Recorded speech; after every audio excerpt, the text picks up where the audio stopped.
Hi friends, welcome back to my channel. ಇವತ್ತು ಬೆಳಗಿಂದ vlog ಮಾಡೋಣ ಅಂದ್ಬಿಟ್ಟು ಮಾಡ್ತಾ ಉಂಟು. ಹೇಗೋಗುತ್ತೆ ಇವತ್ತಿನ ವ್ಲಾಗ್ ಅಂದ್ಬಿಟ್ಟು ನೋಡೋಣ ಬನ್ನಿ. ಸೊ ಇವಾಗ ಸ್ವಲ್ಪ ಪೂಜೆ ಎಲ್ಲ ಮುಗಿಸಿ ಆಮೇಲೆ ಬ್ರೇಕ್ಫಾಸ್ಟ್ ಅನ್ನ ಮಾಡಬೇಕು. ಬ್ರೇಕ್ಫಾಸ್ಟ್ಗೆ ಸ್ವಲ್ಪ ಮೊಸರನ್ನ ಮತ್ತೆ ಓಟ್ಸ್ ಅನ್ನ ತೆಗೆದುಕೊಳ್ತೀನಿ. ನಂತರ ಅಡುಗೆ ಮಾಡಬೇಕು.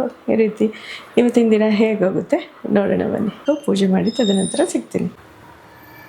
ಸೊ ಪೂಜೆ ಎಲ್ಲ ಮುಗಿಯಿತು. ಸೊ ಇವಾಗ ಟಿಫಿನ್ ಮಾಡಬೇಕು. ನನಗೆ ಕರ್ಡ್ ರೈಸ್ ಮಾಡ್ಕೊಂಡಿದ್ದೀನಿ. ಅದ್ರ ಜೊತೆಗೆ ಸ್ವಲ್ಪ ಓಟ್ಸ್ ತಗೊಳ್ಳೋಣ ಅಂದ್ಕೊಂಡಿದ್ದೀನಿ. ಕಂಟಿನ್ಯೂ ಮಾಡ್ತಿದ್ದೆ, ಮಧ್ಯೆ ಬಿಟ್ಬಿಟ್ಟಿದ್ದೆ. ಸೊ ಮತ್ತೆ ಒಂದೊಂದು ದಿನ ಶುರು ಮಾಡೋಣ ಅಂತ ತುಂಬ ತಂದುಬಿಟ್ಟಿದ್ದೀನಿ. ಒಂದು 2 kg ಓಟ್ಸ್ ತಂದಿದ್ದೀನಿ. ಅದನ್ನೆಲ್ಲ ಖಾಲಿ ಮಾಡೋಕ್ಕಾದ್ರೆ ತಿನ್ಬೇಕಲ್ವಾ. ಸೊ ಹಾಗಾಗಿ ಮಾಡ್ತಾ ಇದ್ದೀನಿ. ಬೇಸಿಗೆ ಅಲ್ವಾ, ನನಗಂತೂ ಆಲ್ಮೋಸ್ಟ್ 1 ವೀಕಿಂದ ಡೈಲಿ ಕರ್ಡ್ ರೈಸ್ ಅಂತೂ ಮಸ್ಟ್ ಆ್ಯಂಡ್ ಶುಡ್. ಟಿಫಿನ್ಗೆ ಊಟಕ್ಕೆ 2 ಹೊತ್ತೂ ಯೂಸ್ ಮಾಡ್ತಾ ಇದ್ದೀನಿ. ಅಷ್ಟು ಬಿಸಿಲಿದೆ ನಮ್ಮ ಹಾಸನಲ್ಲಿ. ಸ್ನೇಹಿತರೆ, ಕಮ್ಮಿ ಅಂತ ಅಂದ್ರೆ 38 ಡಿಗ್ರಿ 36 ಡಿಗ್ರಿ ಈ ರೀತಿ ಬಿಸಿಲಿದೆ. ಕರ್ನಾಟಕದ ಹಲವು ಭಾಗಗಳಲ್ಲಿಯೂ ಸಹ ಗುಲ್ಬರ್ಗ ಸೈಡ್ ಎಲ್ಲ 40 ಡಿಗ್ರಿ ರೀಚ್ ಆಗಿತ್ತಂತೆ. ಆ ಥರ ಎಲ್ಲ ನ್ಯೂಸಲ್ಲೆಲ್ಲ ನೋಡಿದೆ. ಯಪ್ಪ, ತುಂಬಾನೇ ಬಿಸಿಲು ಅನಿಸ್ತಾ ಇದೆ. ವರ್ಷದಿಂದ ವರ್ಷಕ್ಕೆ ಈ ತಾಪಮಾನದ ಏರಿಕೆ, ವಾತಾವರಣದಲ್ಲಿ ಏರಿಕೆ ಆಗುತ್ತೆ ಅಂತಲೇ ಹೇಳ್ಬೋದು. ಬಟ್ ಮನೆ ಒಳಗಿದ್ರು, ಮನೆಯಲ್ಲೆಲ್ಲ ತಂಪು ವಾತಾವರಣ ಇರುತ್ತೆ. ಸೊ ಮನೆ ಒಳಗಿದ್ರು ಸಹ ಬಿಸಿಲಿನ ಜಳ, ಶೆಕೆ ತುಂಬಾನೇ ಅನ್ನಿಸ್ತಾ ಇರುತ್ತೆ. ನಿಮ್ಮೂರುಗಳಲ್ಲೆಲ್ಲ ಬೇಸಿಗೆ ಬಿಸಿಲು ಹೇಗಿದೆ ತಿಳಿಸಿ, ತಿಳ್ಕೊಳೋಣ. ಏನಿಲ್ಲ, ಬರೀ ಮೊಸರು, ಉಪ್ಪು, ರೈಸ್ ಅಷ್ಟೇ ಕಲ್ಸ್ಕೊಂಡ್ಬಂದಿದ್ದೀನಿ. ಶಾಪಿಂಗ್ ಏನಾದ್ರು ಹೊರಗಡೆ ಹೋದ್ರೂ ಅಷ್ಟೇ, ವಾಪಸ್ ಬರೋ ಅಷ್ಟೊತ್ತಿಗೆ ಸಾಕಾಗೋಗುತ್ತೆ. ಸೊ ಟಿಫಿನನ್ನು ಮುಗಿಸಿ ಸ್ವಲ್ಪ ಕುಕ್ಕಿಂಗ್ ಇದೆ, ಅಡುಗೆ ಮಾಡಬೇಕು. ಒಂದೊಂದ್ಸಲ ಏನು ಕಂಟೆಂಟ್ ಮಾಡೋದು ಅಂತ ಅನಿಸುತ್ತೆ. ಏನು ಮಾಮೂಲಿ ನಾರ್ಮಲ್ ನಿಮ್ಮದೆಲ್ಲ ಹೇಗೆ ಲೈಫ್ ಇರುತ್ತೆ ಅದೇ ಥರನೇ ಇರುತ್ತೆ. ನಾನು ಆ್ಯಕ್ಚುಲಿ ಟ್ರಾವೆಲ್ ಕಾಂಟೆಂಟ್ ಕ್ರಿಯೇಟರು. ಈ Hoysala temples, old temples, tourism places ಆ ಥರದ್ದೆಲ್ಲ ನೋಡೋಕೆ ನನಗೆ ಇಷ್ಟ ಆಗುತ್ತೆ. ಆ ಥರದ್ದೇ ಜಾಸ್ತಿ ಕಾಂಟೆಂಟನ್ನು ನಾನು ಮಾಡೋದು ತ್ರಿವೇಣಿ ವ್ಲಾಗ್ಸ್ ಚಾನಲ್ಗೆ. ಈ ಚಾನಲ್ ಹೆಸರು ಮುಂಚೆ ಸಾನಾ ಫಾರ್ ಯು ಅಂತ ಇತ್ತು. ಇವಾಗ ತ್ರಿವೇಣಿ ವೈಬ್ಸ್ ಅಂತ ನನ್ನದೇ ಹೆಸರು ಕೊಟ್ಬಿಟ್ಟು ಚೇಂಜ್ ಮಾಡಿದ್ದೀನಿ. ಆ ಒಂದು ಚಾನಲ್ಗೆ ತುಂಬಾ ಎಡಿಟಿಂಗು ಇದು ಎಲ್ಲ, ಹೊರಗಡೆ ಶೂಟಿಂಗ್ ಹೋಗೋದಿರ್ಬೋದು, ವಿಡಿಯೋಸ್ ಮಾಡ್ಕೊಂಡು ಬಂದು ಅದನ್ನು ಎಡಿಟ್ ಮಾಡಿ ಅಪ್ಲೋಡು ತುಂಬಾನೇ ಟೈಮ್ ತಗೊಳುತ್ತೆ. ಒಂಥರ ವರ್ಕ್ ಇದ್ದಂಗೆ ಆಗುತ್ತೆ. ನಂದು ಸಿಸ್ಟಮ್ ಅನ್ನು ತೋರಿಸ್ತೀನಿ ನಿಮ್ಗೆ. ಏನು ಅಂತಂದ್ರೆ, ತಗೊಂಡು ತುಂಬಾ ವರ್ಷ ಆಗಿದೆ. ನಾನು 2019 ತಗೊಂಡಿದ್ದು ಮೈಸೂರಲ್ಲಿ. ಮಾಲ್ ಆಫ್ ಮೈಸೂರ್ ಇದೆ ನೋಡಿ, ಅಲ್ಲಿ ತಗೊಂಡಿದ್ದು. ಒಂದು ಐ ಪ್ಲಾನೆಟ್ ಇದೆ, ಏನು ಆಪಲ್ ಕಂಪ್ನಿ ಅವ್ರದ್ದು ಅಫಿಷಿಯಲ್ ಶೋರೂಮ್ ಇರುತ್ತಲ್ಲ. ಸೊ ಅಲ್ಲಿ ಹೋಗಿ ತಗೊಂಡಿದ್ದು. 19 ತಗೊಳುವಾಗಲೇ ಅದು 1-2 ವರ್ಷ ಹಿಂದಿನ ಮಾಡಲ್ ಇತ್ತು. ಡೇಟ್ಸ್ ಎಲ್ಲ ಮಾಡಿದ್ದೀನಿ, ಬಟ್ ಸರ್ವಿಸ್ ಮಾಡಿಸಿಲ್ಲ. ಸುಮಾರು ಒಂದು 6-7 ವರ್ಷ ಆಗಕ್ಕೆ ಬಂತು. 6 ವರ್ಷದ ಮೇಲೆ ಆಯಿತು ಯೂಸ್ ಮಾಡೋಕ್ಕೆ ಹಿಡಿದು. ಸರ್ವಿಸ್ ಮಾಡಿಸಿಲ್ಲ. ಸೊ ಸ್ಲೋ ಆಗಿದೆ.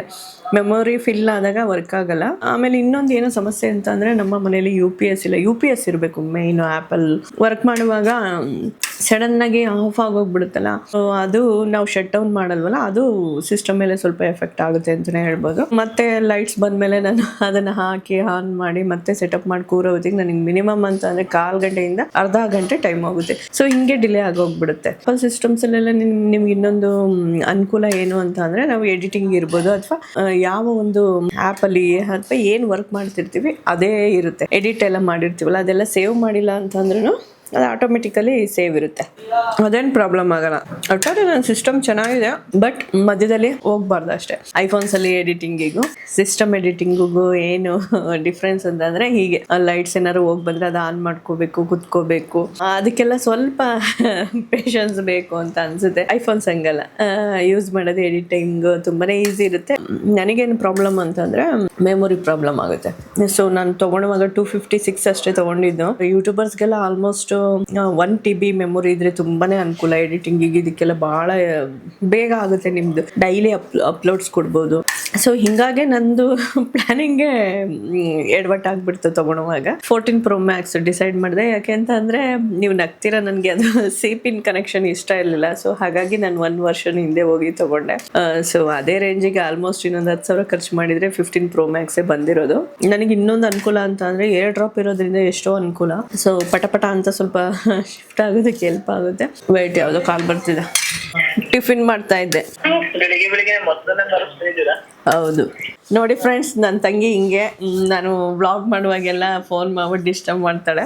ಈಗ ನಾನು ರೆಕಾರ್ಡ್ ಮಾಡ್ತಾ ಇದ್ದೀನಿ, ಅವಳಿಗೆ ಗೊತ್ತಿರಲಿಲ್ಲ, ರಿಸೀವ್ ಮಾಡಿದಾಗ ಹೇಳಲಿಲ್ಲ, ನಗ್ತಾವಳೆ. ಇವಾಗ ಗೊತ್ತಾಯ್ತು ಅವಳಿಗೆ. ಅವ್ರದ್ದು ಒಂದು ಚಾನಲ್ ಇದೆ, ಅನಿತಾ ಗೌಡ ಕನ್ನಡ ವ್ಲಾಗ್ಸ್ ಅಂದ್ಬಿಟ್ಟು. ನೋಡಿ, ಇನ್ಸ್ಟಾಗ್ರಾಮಲ್ಲೂ ಪೇಜ್ ಇದೆ ಅವ್ರದ್ದು ಸಖತ್ತಾಗಿದೆ ಪೇಜ್. ಅದನ್ನು ನೋಡ್ಬಿಟ್ಟು ನನ್ನ ಚಾನಲ್ನ ಫಾಲೋ ಮಾಡಿ. ಇನ್ಸ್ಟಾಗ್ರಾಮ್ ID ಏನಂತ ಇದ್ದೀನಿ ನಿಂದು? ಸರ್ಚ್ ಮಾಡ್ಬಿಟ್ಟು ಫಾಲೋ ಮಾಡಿ, ಒಳ್ಳೆ ಕಂಟೆಂಟ್ ಕೊಡ್ತಾಳೆ.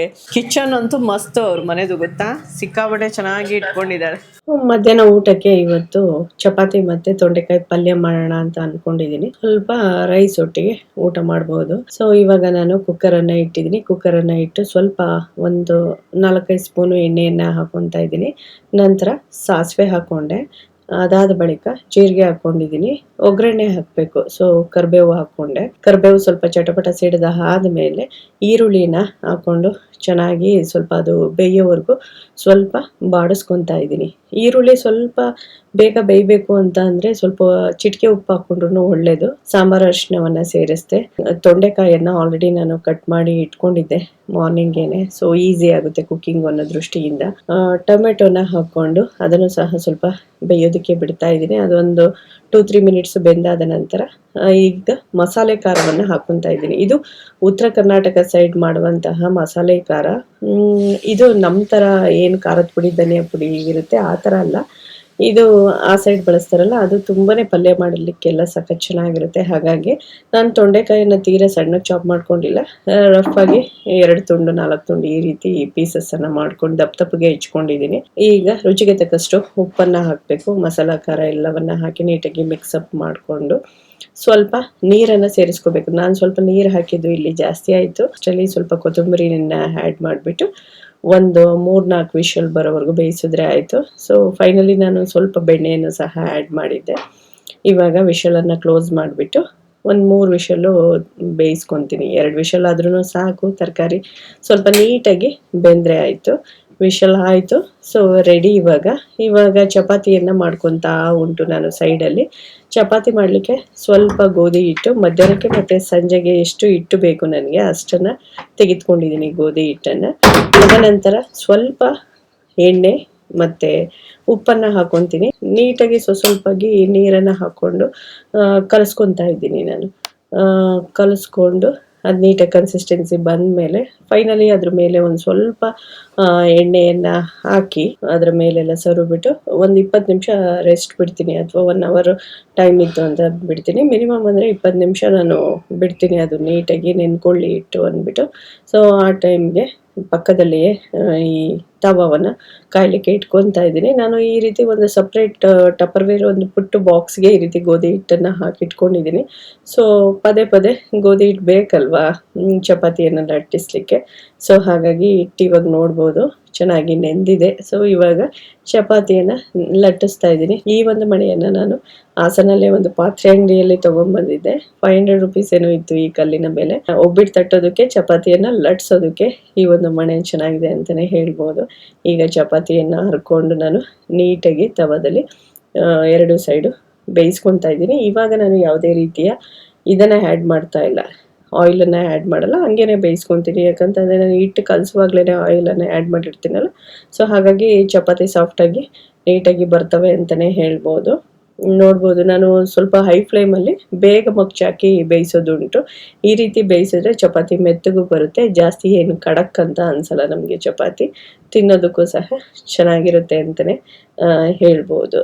ಸೊ ಈ ರೀತಿ ಫೋಲ್ಡ್ ಮಾಡಿಬಿಟ್ಟು ಮಡಚಿ ತೆಗೆದುಬಿಡ್ತೀನಿ. ತುಂಬ ಹೊತ್ತು ಇಡೋದಾದರೆ ನಾನು ಹಾಟ್ ಬಾಕ್ಸಿಗೆ ಹಾಕಿಡ್ತೀನಿ. ಆವಾಗಲೇ ಯೂಸ್ ಮಾಡೋದಾದರೆ ಪ್ಲೇಟು ಅಥವಾ ತಟ್ಟೆಗೆ ಸರ್ವ್ ಮಾಡ್ಕೊತೀನಿ. ಸೊ ತೊಂಡೆಕಾಯಿ ಪಲ್ಯ ಆಗಿದೆ ಅಲ್ವಾ, ನೋಡ್ಬೋದು ಈ ರೀತಿ ಬಂದಿದೆ. ಸ್ವಲ್ಪ ನಾನು ನೀರನ್ನು ಜಾಸ್ತಿ ಹಾಕ್ತೆ. ನೀವು ಮಾಡುವಾಗ ಸ್ವಲ್ಪ ಕಮ್ಮಿ ಹಾಕ್ಕೊಂಡ್ರೆ ಒಳ್ಳೆಯದು. ಬೇಕಾದರೆ ಕಾಯಿ ತುರಿಯನ್ನು ಸಹ ಆ್ಯಡ್ ಮಾಡ್ಕೋಬೋದು. ನನಗೆ ಬೇಸಿಗೆ ಅಲ್ವಾ ಸ್ವಲ್ಪ ಕಮ್ಮಿನೇ ಕಾಯಿ ಎಲ್ಲ ಯೂಸ್ ಮಾಡ್ತಾ ಇದ್ದೀನಿ. ಹಾಗಾಗಿ ನಾನು ಈ ರೀತಿ ಮಾಡಿಕೊಂಡ್ರೆ ಸಿಂಪಲ್ಲಾಗಿ ಚೆನ್ನಾಗಿತ್ತು. ಇವಾಗ ಚಪಾತಿ ಒಟ್ಟಿಗೆ ತೊಂಡೆಕಾಯಿ ಪಲ್ಯ ತಿನ್ನೋದಕ್ಕೆ ರೆಡಿ. ಈ ರೀತಿ ಇತ್ತು ಸ್ನೇಹಿತರೆ ಇವತ್ತಿನ ಒಂದು ವ್ಲಾಗ್. ಈ ಒಂದು ವ್ಲಾಗ್ ಒಂದು ಪುಟ್ಟ ವಿಡಿಯೋ ಅಂತಲೇ ಹೇಳ್ಬೋದು.